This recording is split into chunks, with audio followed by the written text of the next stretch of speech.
Crónicas del Misterio.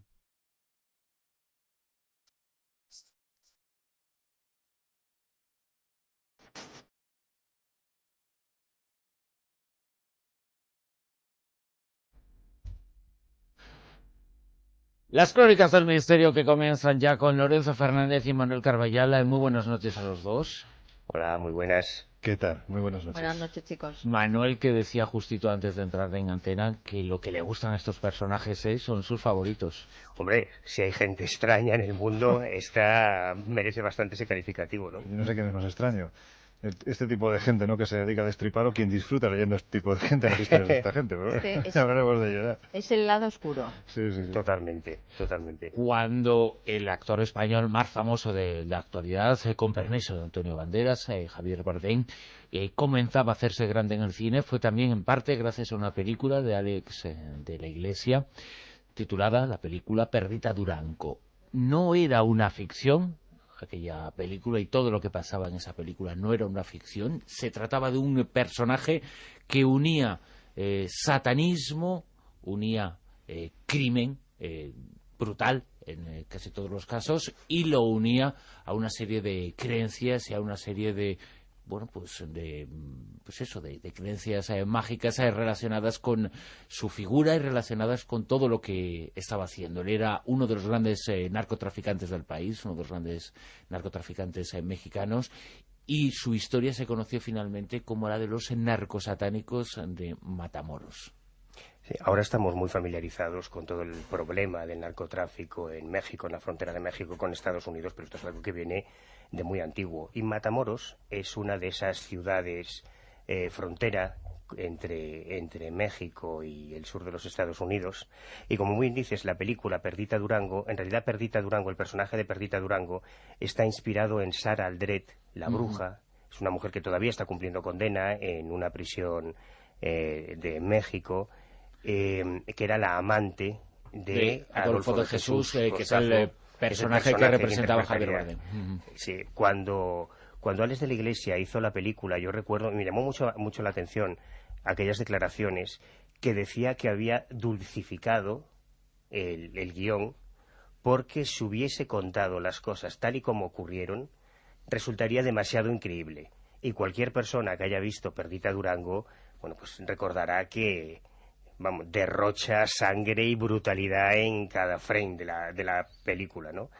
Y es que la historia es terriblemente impactante, porque hay una polémica en el mundo criminológico en torno a Adolfo de Jesús Costazgo, porque si bien algunos autores lo clasifican como un serial, como un asesino en serie, que es un poco el argumento que queremos analizar esta noche, un asesino en serie que utilizaba el pensamiento mágico. Él había sido iniciado en el Palo Mayombe, en la regla de Palo Monte, en Cuba. Él era de origen cubano, aunque estaba casado con una ciudadana española. Y se le define como asesino en serie porque el asesino en serie técnicamente es quien comete 3 o más crímenes con un largo periodo de tiempo entre un crimen y otro, y sin relación directa con las víctimas, ¿no? Coincidiría. Lo que ocurre es que detrás de los crímenes de Costazgo había todo un culto. A veces era Sara Aldred, su mano derecha, y su amante, el personaje que inspira a Perdita Durango, la ejecutora. Y yo siempre pongo como ejemplo de la contundencia de esos crímenes, que, por un lado, cuando la policía, como ocurre en casi todos estos casos de asesinos seriales, de casualidad, por un control de carreteras, le van a poner una multa a una camioneta de los narcotraficantes que trabajaban para Costazgo, y cuando siguen la furgoneta hasta el rancho de Matamoros, se encuentran las drogas, las armas y la ganga, el caldero del Palo Mayombe. Cuando empiezan a excavar en el rancho, y encontraron 14 cadáveres, por lo menos 14 crímenes rituales que se habían cometido allí, para que la banda de ellos creían, los seguidores de Costazgo, que de esa manera escapaban, se hacían inmunes a las balas de la policía, de la DEA, de la ATF, tanto de las policías mexicanas como americanas, ¿no? Y dejaron ya de excavar cuando ya habían encontrado 14 cuerpos. Dijeron, bueno, ya está bien, hasta aquí llegamos. Y siempre se pone, y la película aparece, hay una escena muy dramática en la que Javier Bardem interpreta ese momento, pero el real, Adolfo de Jesús Costazgo, llevaba un alfiler de corbata hecho con la espina dorsal de un estudiante norteamericano de 21 años, de Texas, que había sido una de las víctimas rituales de este culto, ¿no? Una historia que parece sacada de la ficción, pero que es un ejemplo perfecto por esas palabras de Alex de la Iglesia, que decía, tuve que dulcificarlo porque si lo cuento como ocurrió iba a resultar demasiado increíble. La realidad siempre supera la ficción. ¿Y las víctimas eran al azar? ¿Las seleccionaban aposta?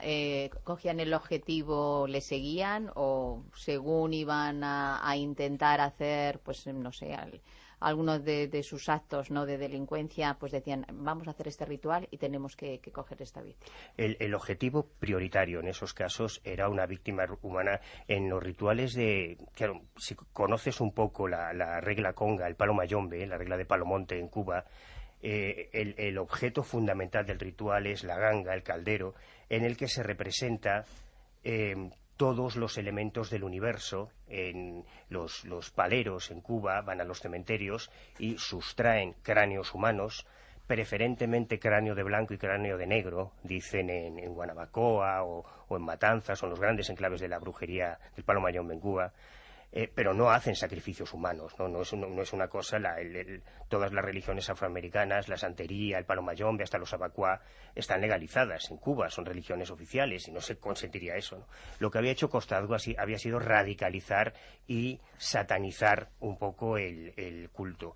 Lo tremendo de la historia es que probablemente algunos de los primeros crímenes servían también para ajustes de cuentas, pero llegó un momento en que lo que necesitaban eran sacrificios impactantes para la fuerza supuestamente energética y telúrica del ritual, y les valía a cualquier personaje, sobre todo en algunos casos como el de este joven norteamericano, turistas que cruzaban la frontera de Texas con México por un par de días y nunca más regresaban, ¿no? En muchos casos de desapariciones probablemente están relacionados con eso. Lo que ocurre es que el escándalo fue mucho mayor porque en un momento determinado, yo había coincidido en su momento, justo en cuanto salió la noticia, con Torcuato Luca de Tena, el fundador del ABC, que acababa de llegar de México y fue el que me contó la primera información de esta historia. Yo la tuve por él. Me decía que el gran escándalo allí no fue solo esto, ¿no?, que ya es terrible, un culto real que mata seres humanos en rituales de brujería, sino que por la relación con el narco habían empezado a saltar nombres de personajes famosos, de actores, actrices, cantantes, algunos de ellos conocidos en España. Estoy hablando de personajes famosos mexicanos, algunos conocidos en España, que estaban involucrados con el culto de Costazgo, bien en la parte del tráfico de drogas o bien en el terreno exclusivamente de brujería. Por lo tanto, podemos pensar que Adolfo de Jesús Costazgo, tú llegaste incluso a conversar con Sara Aldred cuando ella ya cumplía No, que prisión. que más quisiera, lo intenté, porque ella publicó hace unos años un libro, creo recordar que se titula Yo la bruja, que era su versión de la historia, ¿no?, intentando dulcificarlo. Y sí intentamos contactar con ella porque durante una entrevista, cuando se presentó la película en España, Perdita Durango, en un programa, creo recordar, que precisamente de esta casa, de Antena 3, creo recordar, venía el director, Alex de la Iglesia, a la presentación en un programa de Pepe Navarro, y le dieron la sorpresa de llamar en directo en ese momento a la presión y ponerla al teléfono, y tuvieron una conversación muy interesante, ¿no? Claro, Alex de la Iglesia flipó, ¿no?, de poder tener a personaje real. Sí, es curioso porque ese mismo día estaba invitado Alex de la Iglesia al programa de radio que tú y yo hacíamos y no se presentó, pero bueno. Por razones obvias, supongo. Aunque había dicho que sí se iba a presentar, pero claro, es de la gente que después elige y da ese tipo de plantones, es muy habitual en el. Le podríamos haber contado unas cuantas cosas pero del culto de Costazgo. El caldero no le teníais preparado, ¿no?, por si acaso. Eso no te lo podemos decir. ¿Se puede decir que el caso de Matamoros, el caso de Adolfo Jesús Costazgo, entraría dentro de esa catalogación sobre los personajes de los que hablamos esta noche? Asesinos esotéricos, pero serial killers, psicópatas, ¿o no?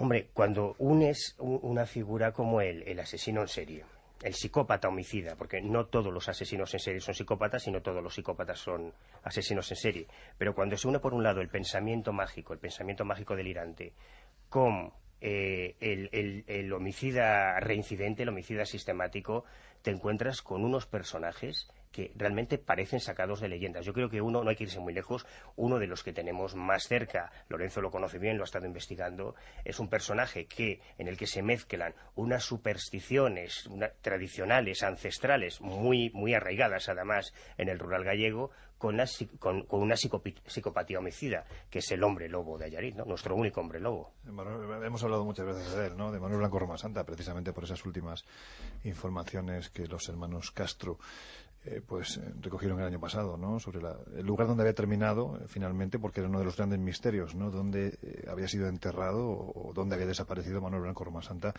en el año 1861, creo que fue, cuando ya es condenado. Y estos llegaron a descubrir porque había muerto en Ceuta y efectivamente pues de un cáncer de estómago, si mal no recuerdo, y además que no se trataba de una leyenda, se trataba de un personaje real que había cometido una serie de crímenes, convencido de estar poco menos que poseído por lo que él llamaba la fada, ¿no? Una maldición que hacía que en noches de luna llena él tuviera la creencia de transformarse en hombre lobo. Posteriormente pues hay diferentes hipótesis, ¿no? Recuerdo ahora mismo, por ejemplo, pues la que también se baraja la posibilidad de que en aquel momento en esta zona concreta de Galicia se produjera una epidemia de carbunco y que precisamente fuera el hongo, este hongo, pues el que hiciera que este hombre tuviera una serie de alucinaciones. Lo que pasa es que, claro, esta hipótesis es pues verdaderamente rebatible, porque los crímenes se produjeron en un lapso de tiempo lo suficientemente amplio como para pensar que este hombre no estuvo durante años flipado, ¿no? Es decir, hay historias detrás de este personaje bastante curiosas, pero a mí me ha recordado lo que estabas comentando de Matamoros, también incluso, ¿por qué no?, Romasanta, a una serie de historias que en su momento recogimos en la zona del Alto Titicaca. Tú seguramente has oído hablar de ellos. Lo que sería más o menos algo así la figura de ese también serial killer, ¿no?, que es el hombre del saco en otros países, ¿no? Y allí se hablaba de Augusto Villegas, un hombre al que denominaban el Karishiri. Karishiri es, pues eso, ¿no?, el sacamantecas, el sacauntos. Y nos recordaban cómo en una zona muy determinada del Alto Titicaca, concretamente en un cerro, ya hemos hablado en alguna ocasión de él, el conocido como Cerro Capilla, es un sitio mágico, un sitio sagrado por los aymaras que habitan todavía en las islas, en la zona, ¿no?, en la Isla del Sol, de la Luna. Pues bueno, pues esta gente va a este lugar concreto para realizar sus ofrendas. Pues bien, este lugar desde hace aproximadamente unos 20 años ha sido tomado precisamente por los no narcosatánicos en este caso, pero sí una serie de personas que se dedican a traficar con droga, ¿no?, en lo que es el lago Titicaca. Y allí acuden precisamente para hacer esos rituales de pago a la Pachamama. Y entre estos personajes destacaba uno, que era el tal Augusto Villegas, al que denominaban el Karishiri, porque todos los ritos que hacía en este sitio, en el Cerro Capilla, eran ritos de sangre. Se decía que había asesinado a decenas de niños y se sabía que en la zona, en las diferentes poblaciones que hay en la zona, el índice de desaparición de jóvenes de entre 5 y 15 años era simplemente abrumador. Niños que decían, y dicen todavía quienes habitan en este lugar, que habían sido sacrificados precisamente en este sitio, en el Cerro Capilla, donde muy poquita gente se atreve a ir, porque la verdad es que es un sitio bastante siniestro. Manuel, perdón. Hoy por hoy, de los serial killers que están identificados y que se ha juzgado y que tienen ya su condena, ¿cuántos siguen en prisión esperando el momento? Uy, hay unos cuantos. Por y si eso estamos te digo. hablando, o sea, es que hay muchos asesinos en serie, sobre todo en los Estados Unidos, que hay más tradición. Hay muchos que han sido condenados, incluso si hablamos de asesinos en serie con la componente esotérica. Bueno, yo creo no creo que exista ningún asesino en serie que no haya sido condenado. Evidentemente. No, pero hay alguno que está por ahí suelto que a lo mejor no hayan pillado. Hay eso sí. mucho, eso también hay varios en este Zodíaco momento. es un ejemplo de ello. Por ejemplo. Eso iba a decir que los personajes de los que estamos hablando es que son tan cinematográficos. Hemos empezado con Adolfo Jesús Costazgo, también Manuel Blanco Romasanta tiene su versión cinematográfica, aunque bastante seguramente mala, por cierto. exacto, aunque seguramente todavía no ha llegado la gran película sobre Manuel Blanco Seguro. Romasanta, pero también del asesino del Zodíaco. Eso sí, una película extraordinaria. Extraordinaria, O sea, efectivamente. estamos hablando de una Película maravilla. que se emitió en el año 2007, creo que fue, cuando salió a salas, y verdaderamente es una auténtica barbaridad. Bueno, vosotros porque sois muy tiquismiquis y muy elitistas con el cine, pero os diré que de Romasanta hay varias versiones ya cinematográficas, no solo una, no solo la última. Vamos a ver, El Bosque que está- del Lobo, claro, por efectivamente, es ejemplo, grande por entre ejemplo. las grandes. Y de con Zodiac hay Luis también López Vázquez. unas cuantas versiones, no solo la buena, sino otras auténticamente Pero- vomitivas y espantosas, Yo como la de entiendo- Jack el Destripador. que Vamos a 50.000 quedar, versiones. claro, vamos a quedar con la Entiendo buena. lo que dice Bruno, ¿no? Es decir, Romasanta como película solo hay una, y es muy mala, con el nombre de Romasanta. Igual que la película de Matamoros, es que es malísima. Es decir, esa película contará una historia que sí, que se Hay intenta varias, ceñir yo a la también realidad. digo, hay varias. Bueno, yo te Hay hablo varias de Alex de producciones la Iglesia, a mí me mexicanas. parece una película espantosa. Pues si ves las mexicanas, macho, no te cuento. Pero mira, en el le caso estaba del respondiendo- asesino del Zodíaco sería un perfecto ejemplo de serial killer vinculado al esoterismo. Es que yo te diría que casi ahí Manuel estará, me imagino que de acuerdo conmigo, porque este es un tema que él no solo controla, sino que además disfruta investigando. Pero yo creo que posiblemente nos encontraríamos a un personaje que estaría a la altura en cuanto al gran enigma que atesora este hombre o mujer. En fin, no se sabe todavía si fue un hombre o una mujer, pero sería lo más parecido a Jack el Destripador, ¿no? Es decir, es ese personaje que es perseguido durante un tiempo, que comete una serie de crímenes, pero del que nunca se consigue más allá de ligeras pistas que además parece que va dejando él, ¿no? Tenemos que irnos a los años 60 y 70 del pasado siglo, cuando este hombre mató a 37 personas en San Francisco, aunque la policía realmente solo ha logrado achacarle 5 de esas muertes. Este hombre además fue un asesino extremadamente, todavía hoy lo sigue siendo, extremadamente popular, al que además le gustaba jugar con las autoridades, porque tenemos que pensar que, por ejemplo, en ocasiones obligaba a los periódicos a que pusieran una palabra en particular en el crucigrama del día siguiente, como si fuera una especie de pista, o también enviándoles criptogramas que luego pues eran imposibles de descifrar. De hecho, no han sido descifrados a día de hoy.